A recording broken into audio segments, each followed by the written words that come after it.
Hello critics of ratedt t.s.m here, and if you're wondering why I'm tilted, it's because I'm warming my feet on my loud heater.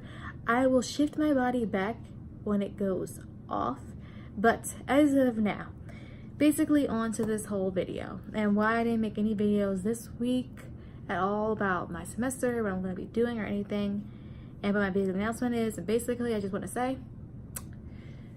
I have to revamp my entire YouTube channel. Changes are set to go in effect in March. Now, does that mean I'm not going to be making any videos until March? No, I'll be making some videos, just not as regularly because I need to focus more on this whole revamping process. So, and I'm also probably going to do another thing called Toastmasters so I can stop using a lot of words that I keep using. Like anyway, so sometimes, and other phrases, even and, that I already say too much, and also become better at public speaking. Now, people might say, okay, well, you have a public speaking class at college, and I am currently in that class, but that class is a waste of time from my understanding from my friend, who is the whole reason why I'm revamping my entire channel. Because here's the thing that he told me, basically.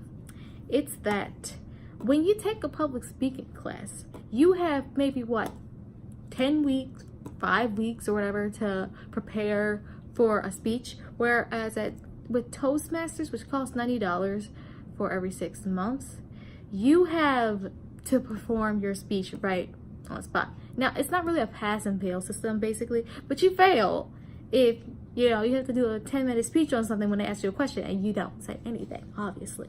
Now, here's the thing about it. Why my friend basically explained why this is better, and obviously I haven't gone through it yet, so I can't really say that it's better necessarily, but here's the deal.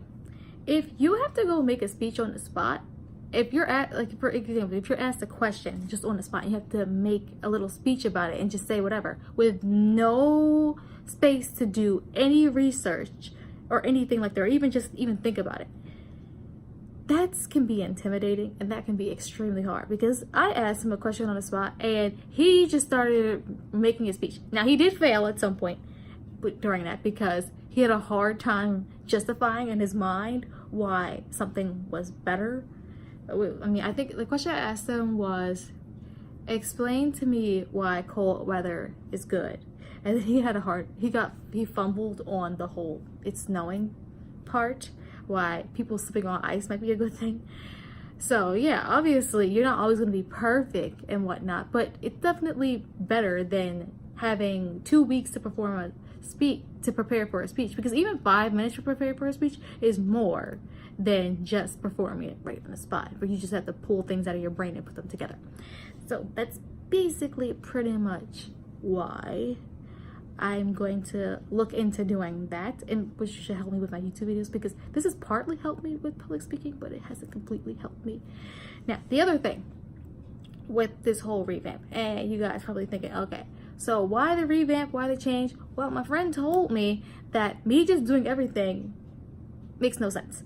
I need to have some cohesion, and not only do I need to have some cohesion, being all over the place does not help me gain an audience, which is what I'm trying to do here. Because obviously, as my grandma even told me, and I should listen to her too, was that if I want my YouTube channel to be successful, I need to have a point of direction, which is why I'm going to have to stick to 1 or even 2 things for basically the rest of my YouTube channel career, which is why people, even like poor Hurricane Lala, who I love and doesn't really make YouTube videos anymore, and who I call a disloyal YouTuber because she really isn't making videos but then tells us to watch the entire video when she makes a video of something that we don't really even want to see.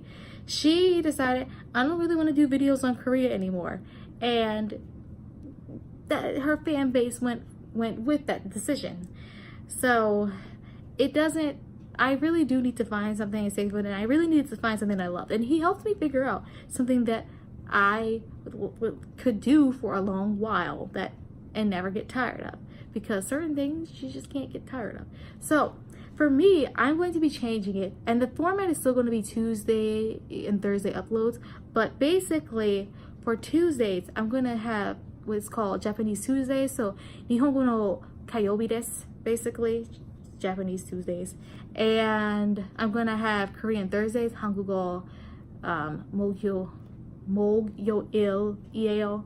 Okay, I always have trouble with that Iao and those consonants, but basically It's going to be about language and culture on those respective days of the week, and still plan to be 2:30s Tuesday and 12:30s on Thursday. So if you're wondering what this whole language and culture stuff is going to be all about, basically I'm just going to give some language tips and some culture and talk about my own studying and my own experiences with the culture. And because I do major in history and I do a lot of research on history, especially culture, East Asian cultures, I'll be talking a lot about that and getting into, I guess, a lot of things beyond just the surface level pop culture stuff. Also stuff involving economics, politics, all of that interesting stuff. Whatever might be of interest to you, you might find interesting. Especially since a lot of times when people, they go around on the internet, especially on YouTube, I've noticed common themes and questions. People always asking YouTubers the same questions about Korea and stuff. And for me, or even wondering about, what it's like to live there. And I figured, even if you haven't lived in a country or been to a country, if you compile enough information, you can compile enough information to give other people a general sense of what it's like to do something, especially if you've been to an East Asian country in the past anyway, because they're obviously not all the same or similar in what the people look like or anything like that. There is a lot that you can learn a lot from cultures that are similar. So yeah, basically that's what I'm going to change Tara's YouTube channel to. Again, it's going to go in effect March. So if you're not interested in any of that stuff, well, I don't know what to tell you. If you're interested in that stuff, go tell your friends and stuff. And I just want to point out something for people who want to start YouTube channels. Okay, I don't think it's a waste of time to start a YouTube channel in this day and age, unless you want to make money, because YouTube is definitely a horrible way to make money. That is not why I started my channel.